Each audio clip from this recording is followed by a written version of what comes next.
Bonjour à tous et bienvenue dans cette vidéo consacrée au câblage de notre platine industrielle. Ce TP fera l'objet d'un parcours initiatique en câblage électrique et on viendra y étudier différentes fonctions. On commencera tout d'abord par le démarrage moteur via l'activation d'un contacteur, puis l'on créera une mémoire de cette action à travers l'auto-maintien de celle-ci. Nous viendrons ensuite désactiver l'action et sa mémoire à travers l'appui sur un bouton d'arrêt d'urgence ou encore l'usage d'une protection thermique. Alors commençons par le début, nous allons nous retrouver avec notre platine ajourée, de la goulotte Lina dans lequel on fera passer nos fils, des agrafes porte-écrou ainsi que leurs vis filetées qui nous serviront à fixer les divers éléments à la platine ajourée, des différents appareillages qui une fois câblés nous serviront à créer les fonctions citées précédemment, et enfin de ride-in qui nous permettront de supporter et d'implanter ces mêmes appareillages.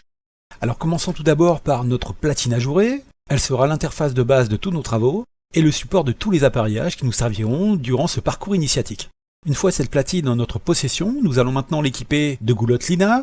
Comme l'indique le schéma d'implantation fourni, celle-ci devrait être implantée à 20 mm des extrémités hautes, basses et droites de la platine. Nous ferons de même sur le côté gauche avec une implantation à 20 mm des extrémités hautes, basses et gauches de la platine. Remarquez que l'usinage de ces goulottes est réalisé à la scie à onglet qui lui permet d'obtenir une coupe à 45 degrés. Notez également que les coupes de ces deux goulottes sont inversées. Nous allons maintenant lier ces deux goulottes par une troisième qui se positionnera sur la partie haute. Puis comme sur le schéma d'implantation, nous répéterons le même type de liaison sur la partie médiane. Et enfin, nous ferons de même sur la partie basse de la platine. Alors voilà pour notre goulotte Lina. Pensez bien à soigner et poncer les différents angles de coupe, car c'est ce travail minutieux qui permettra un ajustement précis entre les goulottes et viendra conditionner en grande partie l'esthétisme de votre travail. Nous allons maintenant implanter le ride-in qui sera support de tous les appareillages intervenant au sein de notre schéma électrique, en commençant par celui du haut qu'on positionnera à l'entraxe entre la goulotte supérieure et la goulotte médiane, puis un second rail que nous positionnerons à l'entraxe de la goulotte médiane et de la goulotte inférieure, enfin un troisième et dernier rail que nous positionnerons à l'entraxe de la goulotte inférieure et de l'extrémité basse de la platine.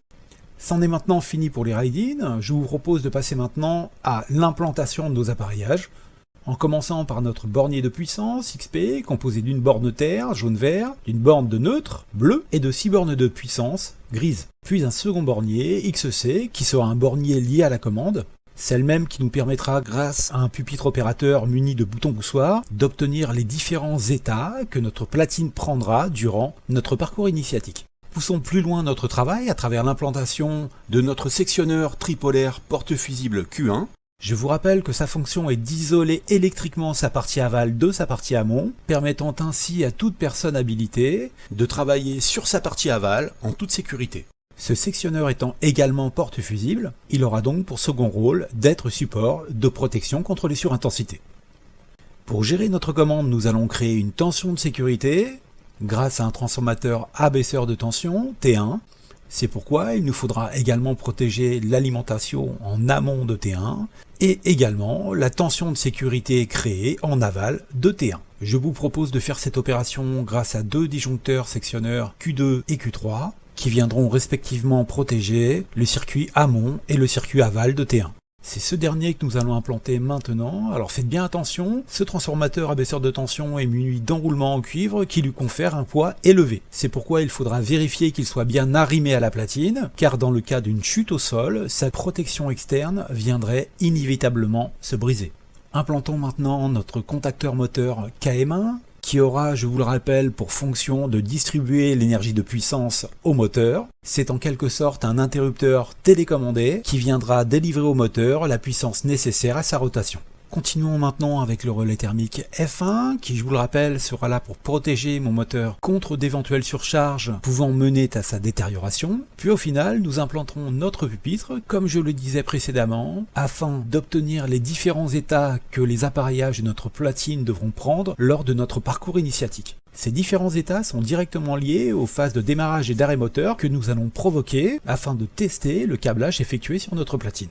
Alors pour effectuer notre câblage, il va nous falloir accéder à l'intérieur de nos goulottes. C'est pourquoi je vous propose de retirer le capot de celle-ci. Nous allons pouvoir maintenant commencer le fameux parcours initiatique. Il nous reste néanmoins une dernière action à faire, celle de supprimer les clips d'arrimage des capots représentés sur l'animation. En effet, si on laissait les goulottes en l'état, les clips risqueraient d'entraver le passage des fils. C'est pourquoi nous les supprimons. Nous sommes maintenant à la fin de cette première partie liée à l'usinage de nos goulottes et à l'implantation des différents éléments sur la platine. J'aurai le plaisir de vous retrouver dans une prochaine vidéo liée au câblage des différents appareillages que nous avons implantés. C'en est donc fini pour celle-ci. Merci beaucoup et à très bientôt.